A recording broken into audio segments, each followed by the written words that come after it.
My name's Mick. I'm going to talk for most 10 minutes about a topic we're going to cover at one of the next practice sessions, and that's the hips. And the hips form part of the skeletal system, and the skeletal system is there to do broadly three things. It's probably more than that. The first thing is it gives the shape. The muscles hang off it, and it gives the form of what the body actually looks like.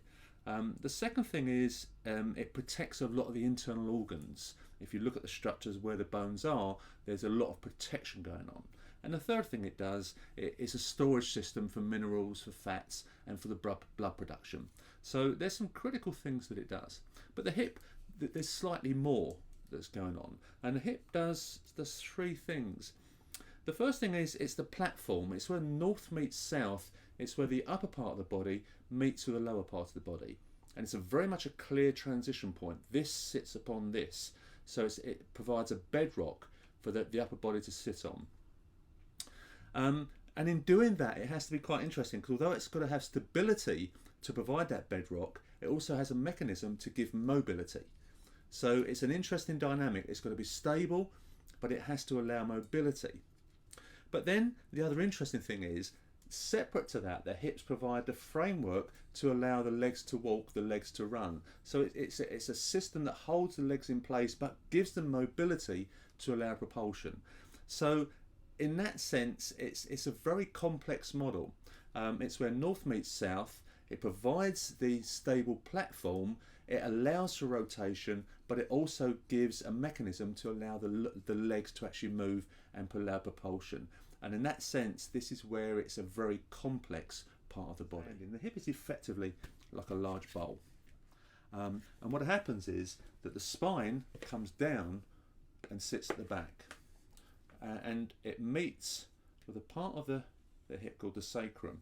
And this, if you look at this is quite interesting. If you're walking down by a river and you see any bridges over a river made of stone, they have a keystone. And this is the point where it's the point where the bridges are tied together. And as the sacrum's sitting there and the spine's coming into it, the hip is effectively made of three primary bones. There's more when we're younger, but as we get older, they ossify and come together. So you can think of the hip as three bones, and you have an SI joint here, and the spine is coming down here. And that's the point. That's a critical point where the upper meets the middle part of the body, and that's the first point of the hip that's critical. And then we have a couple of nice big sockets that the femur fits in, and that's broadly the size of what actually goes into the socket. Now the thing with the hip, which is interesting, is that hole is really deep, and it's that gives it stability. Unlike the shoulder, where the socket in the shoulder is very shallow, so the shoulder is looking for mobility, and it gives that. The hips are not designed for that. The hips are designed as load-bearing systems, so the holes are incredibly deep, because that's got to take an awful lot of weight. If you think of someone of my weight pounding down the road, when I occasionally run, it's got to take all that energy is coming down on those two balls, and so they're sunk really deep, and that's an important part of the hip structure. And so when we're looking at the hip, we're thinking about the spine is coming down, it comes into the sacrum through this keystone, and the energy comes through here, comes through the ball and socket, and then is coming down through the legs. And that's where this is the bridging mechanism, and that's where a lot of the problems can arise. So when we're looking at the body, and I've talked about this fact of there's as I walk or as I run, there's 13 stone hitting the floor. So every step there is energy coming down, there's kinetic energy coming down, and there's ground force energy coming up. And the hip is the point where north meets south, and the energy has to flow through this in a way that is most efficient and most effective. And the analogy for me is the M25. The M25 is effectively, for me, it's the centre. It's where the traffic coming down from the north has to make a decision on where it's going, whether it's going to the Channel Tunnel or whether it's going to the ferry ports down at Southampton, Portsmouth or Plymouth. And it makes a choice on where to go. And if we think, if these lorries are coming down full of stuff for the continent, they come down to the M25, they'll make a decision. They'll go to the M20 and go to the Channel Tunnel, or they go to the M3 and come down to the ferry ports. So there's all these lorries coming down. That's a representation of the energy. But at the same time, and this is where it gets interesting, you've got the lorries coming from France with all the cheese, and they're coming over the Channel Tunnel and coming up, and they're hitting the M25 and going up the north. And you've got the lorries from Spain full of Rioja wine coming into Southampton or Portsmouth, and they're going up the M3, round the M25 and up to the north. So what you have is this duality of energy going through the body up and down, which is great when it's going fine. In the same way as when the M25 is running okay, it's a wonderful system. But, and that's the but, when the M25 goes wrong, then you don't want to be there. And when the hip goes wrong, you don't want to be there, because it causes problems throughout the body. And this analogy of the M25 and the hip, I find is very powerful. All you need is a slight ligament problem, a slight muscle problem, a slight joint problem in the hip. And what happens is this ricochets through the body to the point of we may not even know where it is. So if you're driving up the M3 and you get to one of the lower junctions, there's a hold up, you think the problem is on the M3, but actually it can be the M25. And this is the important thing about the hip. It affects every other part of the body. And that's why we need to pay careful attention to it. And so in paying careful attention to making sure that the hip is functioning properly, it's useful to understand what the hip does, what it allows us to do. And there's something like up to 36 different muscles involved in the hip. But the broad groups that we're used to hearing about are the quads. There's the hamstrings at the back. You've got the abductors, which actually pull the leg out. You've got the adductors that pull the leg in, and you've got the hip flexors that pull it into the centre. And when we're walking, when we're moving, when we're running, when we're dancing, when we're jumping, all of these muscle groups are operating in harmony. And that's the important thing, is how do we make sure they're functioning properly and not causing us problems? Because if one of them goes wrong, the hip goes off balance, and then we start to see problems through the body. And so in understanding the muscle groups, we can start to look at what do they help us to do, how do they help us to move. And there's 6 types of movement we need to be aware of. The first thing is that we can do what's called a flexion, which is where we bring the leg forward.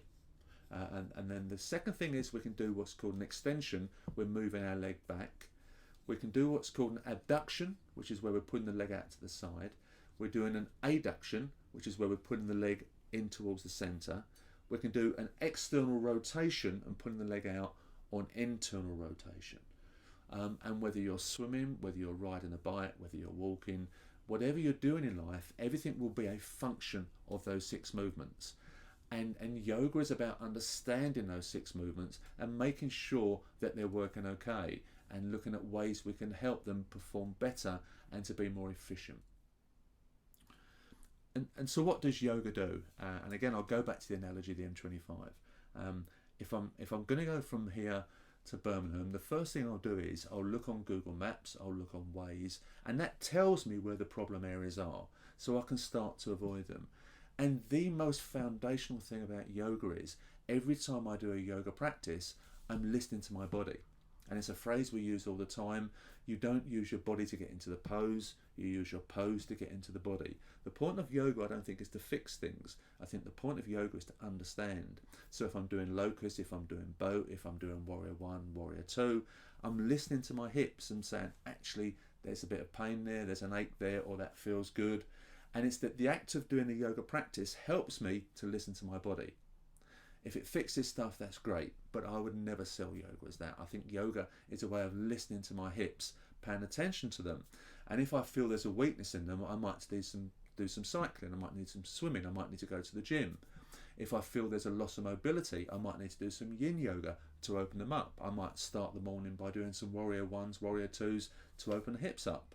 I might sit like this, I might start sitting on the floor and avoid the chair. Yoga is the Google Maps, right? I don't think yoga fixes this stuff. I think there's bigger things to fix it. But yoga is a way of going, what's actually happening here? And let me take some preventative action before the damage really kicks in and it's too late and I start to need hip replacements or other issues.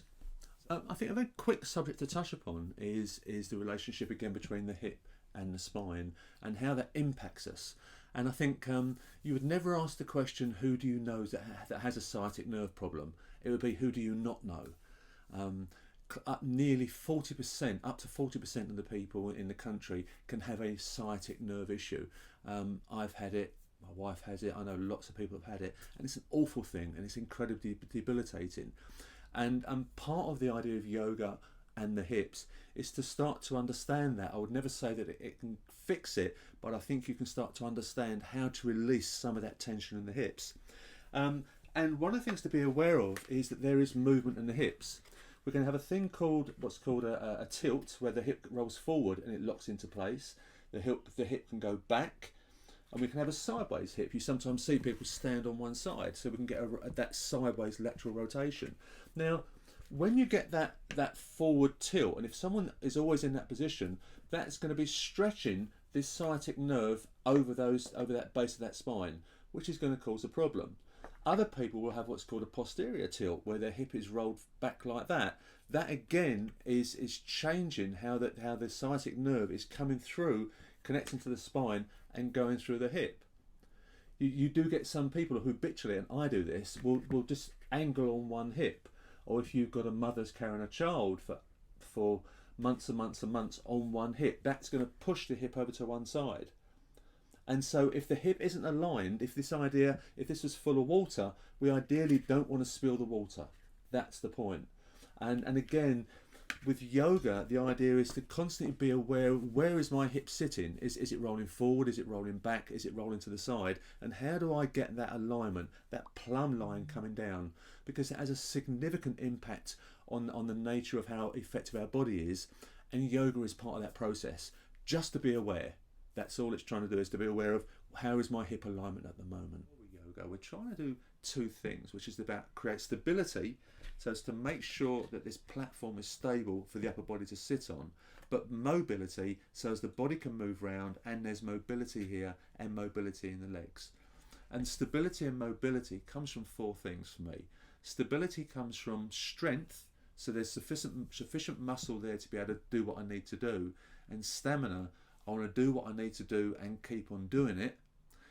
Mobility comes from two things. It comes from movement and having that full range of movement within my legs and my hips, and it comes from muscle memory. And so if I'm going to go into a certain move, that it doesn't feel clunky, that all the muscles are firing at the right time, so I go into the movement effortlessly and without those irritating clicks and bumps that can often happen. That's where yoga for me relates to the hips. By working on the various postures, we understand the hips more, and we can start to see where we need to take action. And I think finally, as we start to look at the nature of the hip and in terms of how yoga helps, it's not just yoga, it's about how do we live our life to maintain a hip that is healthy and will take us into aging years without giving us problems. And there's three things that I think help me to be aware of it. The first thing is alignment. And that's not just alignment of how you stand. You know, when we stand, there should be a plumb line. We should be central and not overloading anything. But there's alignment in how we sit. A lot of problems in the hips and the backs are called because we slouch. We dump on the settee. So there should be a sitting posture or sitting alignment that's effective for our hips. How we sleep. If we habitually sleep in one pose, then again that can cause problems. It can cause sciatic problems. So alignment isn't just standing. Alignment, how we stand, how we walk, how we run, how we sleep, how we swim. It's always being tuned into, is there a positive relationship between that skeletal structure? And this alignment issue is absolutely critical. I think the second thing is activity. If we don't use a muscle, if we don't use a ligament, if we don't use a part of the body, it can tend to atrophy. And so if we're not getting that full range of movement, then the body will change. We need to keep movement that is constant. It's absolutely critical. If we don't use it, we lose it. So we've got alignment and we've got activity. And the first thing is alternatives. I think you get some people who will focus on just one thing. They'll just be running, they'll just be yoga, they'll just be weights. And the danger with that is that can cause a distortion in the body. So if you look at someone who all they do is tend to run, what happens is there's an incredible tightness in the hips. If you watch them try and open their legs or do a down dog, they'll be tight. And so if you're running, you should be doing other processes as well. If you're doing weights, you should be doing other activities as well. Those three things are all part of helping to keep a healthy hip. We need alignment, we need activity, and we need alternatives in our structure of our life. I don't think that guarantees a healthy hip, but I think it balances it in our favour. I hope that helps. I hope that helped make sense of how yoga helps us to manage our hips and to live a better, longer life, because that's pretty much why I do it. Thank you very much.